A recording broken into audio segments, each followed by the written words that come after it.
Your identity doesn't have one version, it has two. And right now, only one of them is making your decisions. The version that you're operating from isn't the one that you describe when you talk about the life that you're building. It's the one that shows up when an opportunity lands in front of you and find 17 reasons to wait. Here's the thing, that gap between what you know and what you do, that's not a discipline problem. That's a structural problem, and it has a structural fix. You see, most tools give you frameworks to improve the version of yourself that's already here. So I'm going to go ahead and draw two different sections here. And those tools are typically centered around better habits, better discipline, better systems, processes. And what nobody tells you is that there's a version of you that doesn't need improvement. It needs to be accessed. You see, improvement keeps you inside the same identity, and it tries to optimize it. And when you can access the version of you that you actually want to be and work with, then you're able to stop trying to fix the current one, and you learn to select the one that already has what you're trying to build. And that distinction right there between trying to improve your current version and accessing a different version of yourself is what this entire video is about. You're going to learn how to access versus trying to improve your current version. And one of the most prevalent places that I see this show up is in the archetype that I call the almost founder. The almost founder knows how to move from vision. They can help others get clarity. They can help them get awareness and make better decisions and bolder decisions. They can see the next move with precision when it comes to somebody else. But in their own business and in their own life, even though they know what to do, they delay for weeks, months, sometimes even years. And the internal contradiction sounds like this. I tell other people to act from vision, not fear. And then when it's my move to make, I go home and choose fear. You see, the almost founder doesn't have an execution problem. They have an identity selection problem. They don't know how to access the version of themselves that's already made the decision. And that's what we're solving today. So let me go ahead and fill these out here. So the left side of this is the current self. And this is the future self, or the parallel self. Okay, so the current self has familiar patterns, reacts from fear, delays the move, optimizes comfort. And the future self or parallel self has higher standards, decides from vision, executes the move,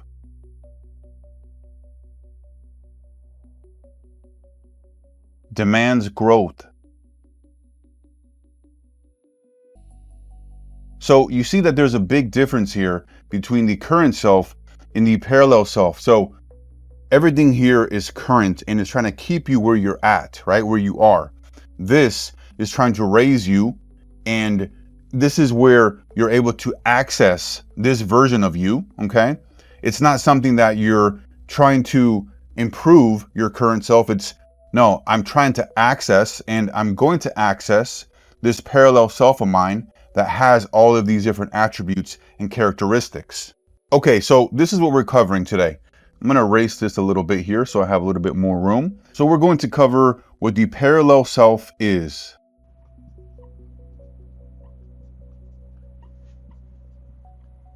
And we're really going to go deep here so that you understand what exactly this is and how you can access this instead of trying to improve your current self. And the second thing is why the current self wins. Why your current self keeps winning even when you don't want it to. And why this is just a pattern that is running without your awareness and understanding. But once you're aware of what's going on here, what the pattern is doing, how it's running, you're able to then remove this pattern from happening, and then you're able to learn how to access this parallel self. And then finally, we're going to go over the switch system. This is a system that allows you to stop trying to become the next version of yourself and start selecting them so that you're able to select the parallel self without having to try to improve your current self. So when we look at both of these different versions, the current self and the parallel self, it's important to understand that they're both active all the time in every situation that you face. The current self isn't broken. It isn't weak. It isn't the enemy. It's a perfectly optimized system built for the environment you've already survived. The problem is that you're trying to build a different reality with the self that was designed for the old one. Every decision that you face has a selection point. So every decision right here in the gap.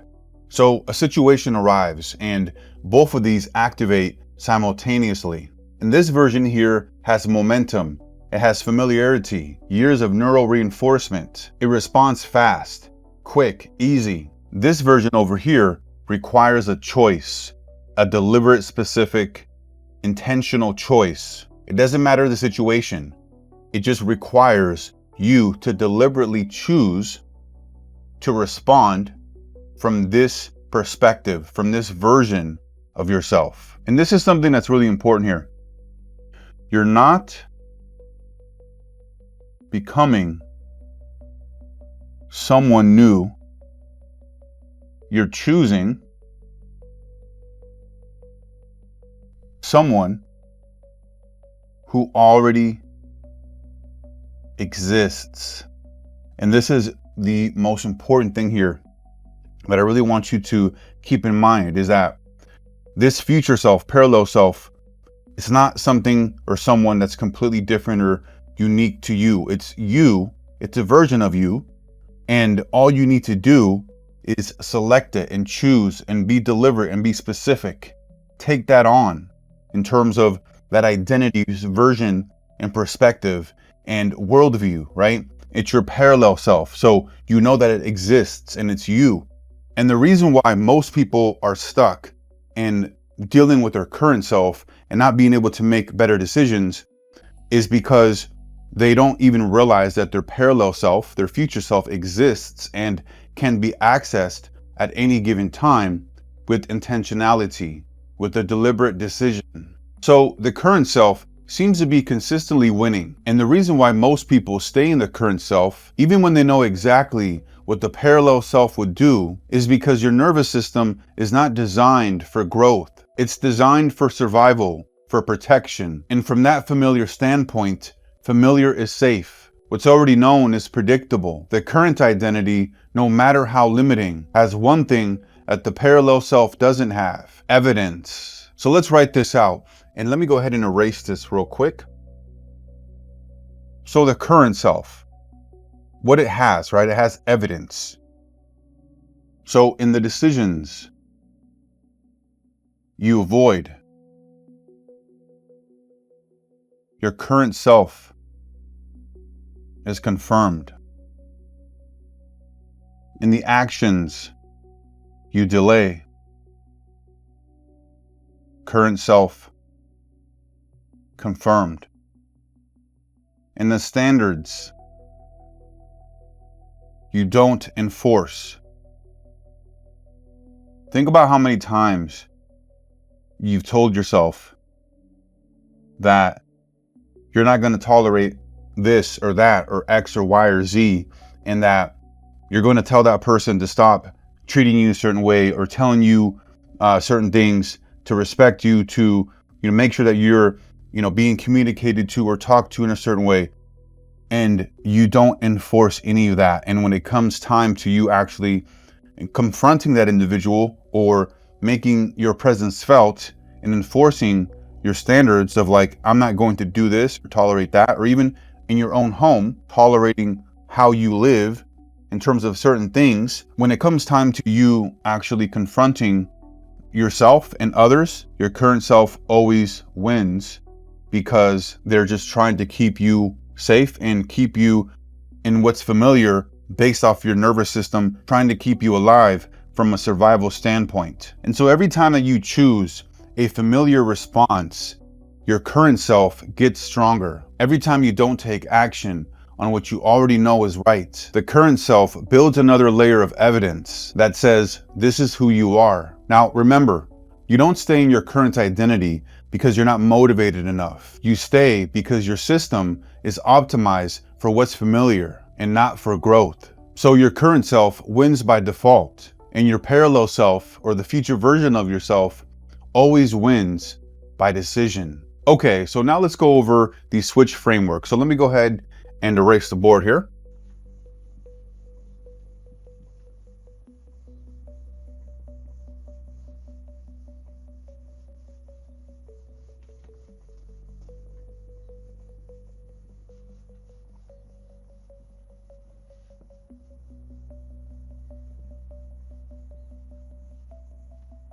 Okay, so the switch framework, so that you can access future parallel self. This is an acronym here.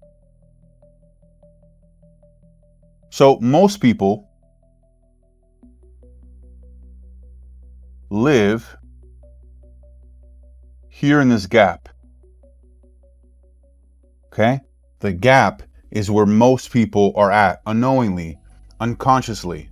You see, they have full awareness of what they need to do, what they want to do, but their current self doesn't allow them to execute on it, because this action would require their parallel self, their future version of themselves, because it's out of the norm. It is out of what is familiar. And remember, the nervous system is always just trying to protect you. It's trying to protect your current version, your current self, because when something comes in your environment, your awareness, your understanding that is potentially dangerous and hazardous to your current self, it's going to raise the red flag, and it's going to say, hey, something's going on here. Something's different. I need to keep you safe. And so don't do X action. Okay. But what this gap really is selection.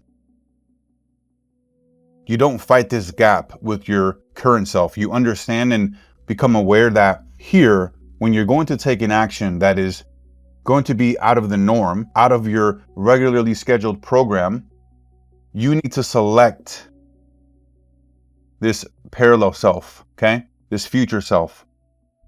So it's a selection process. It's not about having more information, more discipline, more understanding. It's really all about selecting this parallel self, this future version of yourself. And that's what this system allows you to do in terms of being able to access your parallel and future version of yourself. So this is the activation system.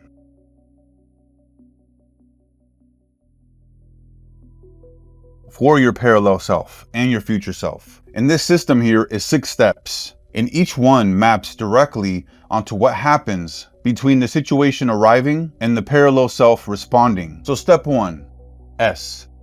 You want to see both versions clearly.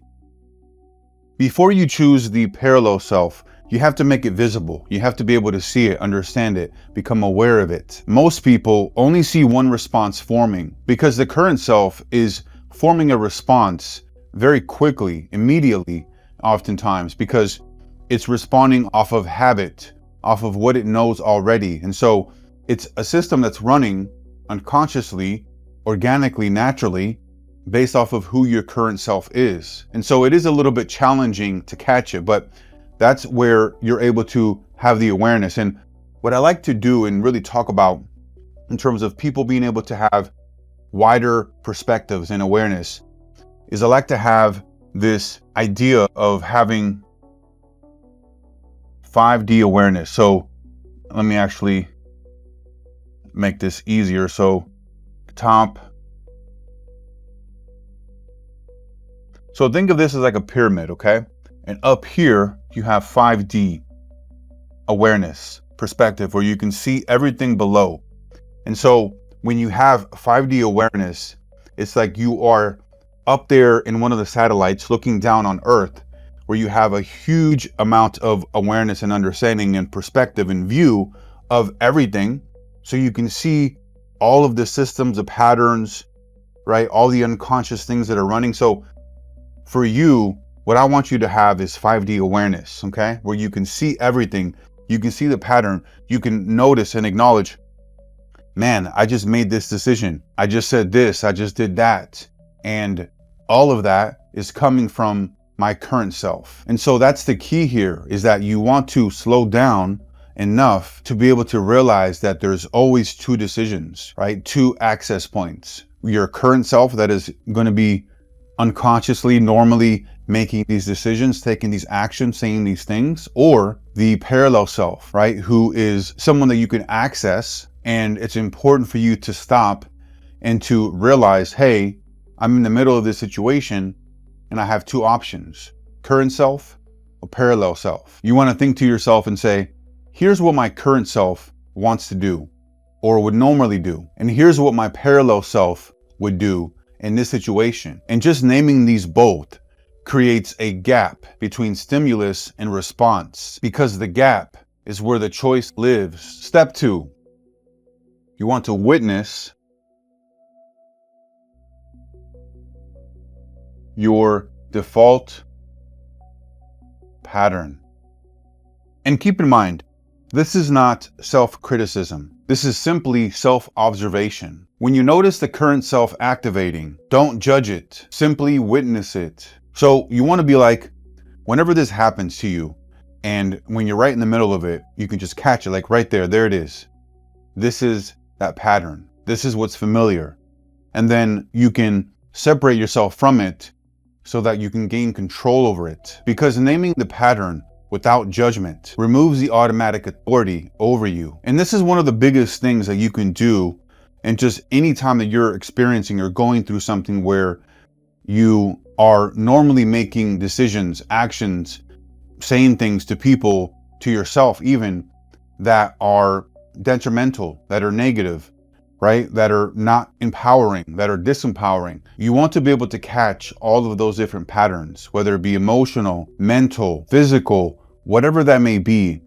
When you can catch a pattern and be aware, remember the 5D perspective, look down on everything, see it all, and be like, okay, I'm about to react this way, or I'm thinking about reacting this way. And then you can observe that thought, that perspective, right? That's when you gain control of it, because then now it's not you, or it's not part of you, it's separate from you. And so this is really, really powerful here. And I really want you to take this in and acknowledge it and accept it for what it is, because also accepting things for what they are is another truly powerful thing, right? Like you accept it and you acknowledge it for what it is. Like, hey, I'm having this kind of thought. I'm having this kind of perspective, this view. I want to say this to this person because they said that to me.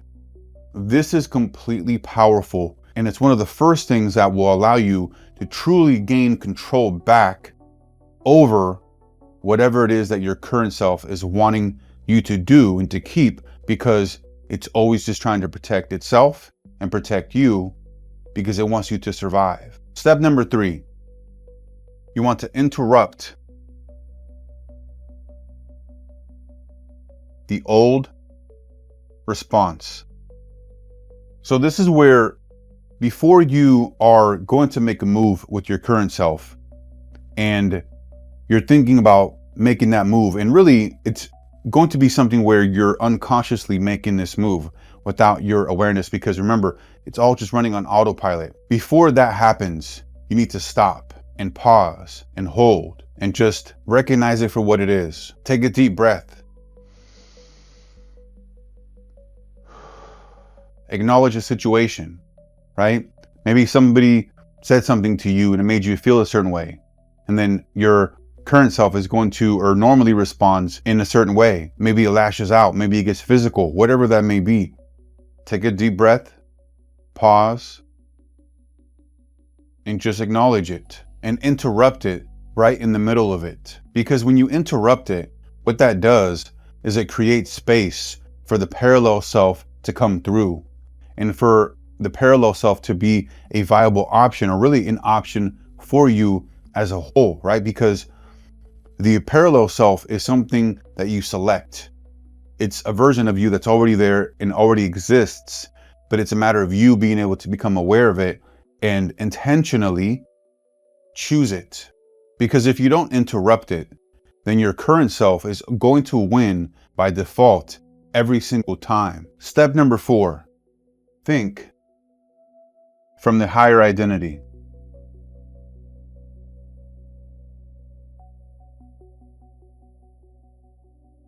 So this is where you want to ask the question to yourself anytime that you're going through something and where your current self is going to automatically want to take over, is asking yourself, what would my parallel self do right now? And the important distinction here is that you don't want it to be where it's like, what should I do? What can I do? It's deliberately talking about and asking, what would my parallel self do in this situation right now? Just think about it. Something bad happens to you. Maybe you get into a fender bender. Maybe you are having an argument with your significant other, and your current self typically responds a certain way.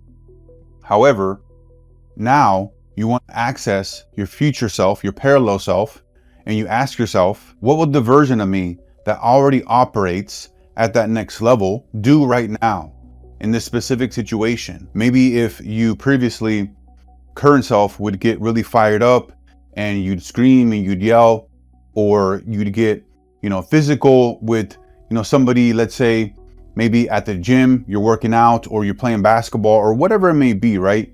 Where your current self normally acts a certain way. This is where you want to ask yourself, what would that parallel version of yourself that's already succeeding, that's already at that next level, what would they do? How would they handle the situation right now? And you see, that question is extremely powerful because it activates a completely different cognitive frame. It pulls your thinking out of your current self's evidence base and into the parallel self's operating standard. Step number 5, you want to choose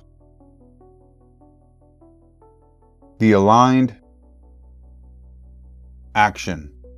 And this is really important here because you don't want to choose what's familiar, what's easy, what feels good. Because remember, your nervous system is always trying to protect you. And even when you know that the action that you take is going to be from your parallel self, your future self, right? Even when you know that the action is from that perspective, and you know that's going to help you and better you and get you a different outcome, it's still going to be uncomfortable for you, right? Because your nervous system always runs off of what is familiar. So even when you know that you have an action or a perspective to take from the parallel self or even your current self, and you want to make a move that's going to get you outside of this box, okay? Because this is your current self, okay? This box here. Now, when you take even a small little minor action that is going to test or challenge your current self, your nervous system is going to freak out, and it's going to go from a standard baseline to like this. Like, hey, what's going on here? What's going on here? This is different. This is different. Regardless of whether that action that you take is going to lead you to a better outcome. Because if you are not within this small little boundary here, or these wavelengths of a standard nervous system that is familiar with this, then you are not going to be able to get out of this box, because this box is here for you to protect yourself, and to keep you to what's familiar. Okay, so aligned action is going to always feel not good, not so great, regardless if it's leading you to the future version of yourself or not, and just trying to get you to take action to do something that was even within this box. Okay, so it's very important that you become aware that your nervous system is always just trying to protect you, no matter what. Okay, whether you're taking aligned action, whether you're taking action that isn't aligned, no matter what. The biggest decision here that you need to make is understanding, would this parallel self version of me take this action? And when I take this action and my nervous system goes like this and freaks out, hey, that is expected, because I know that my nervous system is just trying to protect me and keep me standard here in a standard kind of wavelength within this box. However, I need to make this move anyways, because it's from what the parallel self version of me would be doing in this particular moment. Step number 6, hold the new standard. This is where the identity is actually built. One decision from the parallel self is a moment, and repeated decisions from the parallel self is a new identity. Every time you choose the parallel self response and hold it, you are building the evidence base that tells your nervous system, this is who I am now. And so ultimately, what I want you to take away from this is that you don't evolve slowly. You switch identities repeatedly. Now, let me ask you a question. Where in your life is your current self making a decision that your parallel self knows is wrong? What move have you already validated, already priced, already thought through, already know is right, that hasn't happened yet? And which version of you is the one that keeps deciding to wait? You don't have one identity. You have two versions active right now, competing for control of the same life. The current self wins by default. The parallel self wins by decision. You're not waiting for your life to change. You're choosing which version of you is in control. And the version you've been trying to become is one decision away.